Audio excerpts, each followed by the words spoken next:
நாட்டு வெடிகுண்டு அறிவாள் என மாணவர்கள் மத்தியில் பரவும் வன்முறை கலாச்சாரத்திற்கு காரணம் என்ன என தென்காசி மாவட்டம் கடையநல்லூர் மக்களிடம் எமது செய்தியாளர் சுலைமான் நடத்திய நேர்காணலை தற்போது பார்ப்போம். மாணவர்களிடத்தில் வெடிகுண்டு கலாச்சாரம், அருவா போன்ற கொடூரமான ஆயுதங்களுடன் மோதிக்கொள்ளும் நிகழ்வு சமீபத்தில் அதிகரித்துள்ளது. இது நடப்பதற்குண்டான காரணம் என்ன என்பதை முன்னாள் ஆசிரியர் என்ற அடிப்படையில் தாங்கள் என்ன கூறுகிறீர்கள்? பெற்றோர்கள் தன்னுடைய குழந்தைகளை முறையாக கண்காணிக்காமல் அவர்கள் கேட்டதெல்லாம் வாங்கி கொடுக்கின்ற பொழுது அவர்கள் கேட்கின்ற இது தகுதி இல்லாவிட்டாலும் கூட அந்த மாணவர்களுக்கு 2 லட்சம் அளவில் பெட்ரோல் வாங்கி கொடுக்காங்க, வண்டி வாங்கி கொடுக்காங்க, அதை ஓட்டுறாங்க, எங்கே போகிறாங்கன்னு தெரியல.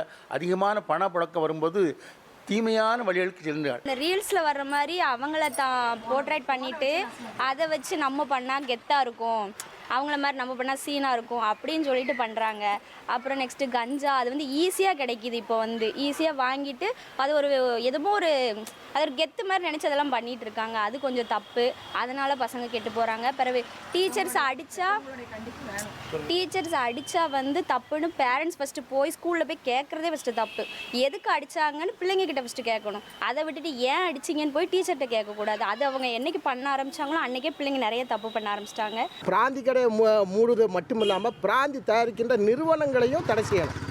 அதே மாதிரி கஞ்சா, அபின்னு போதை வஸ்துகள் எங்கே இருந்தாலும் அதை தடை செஞ்சால் மட்டும்தான் மாணவர் சமுதாயத்தை மீண்டும் அவங்கள ஒரு நல்வழிப்படுத்த முடியும்.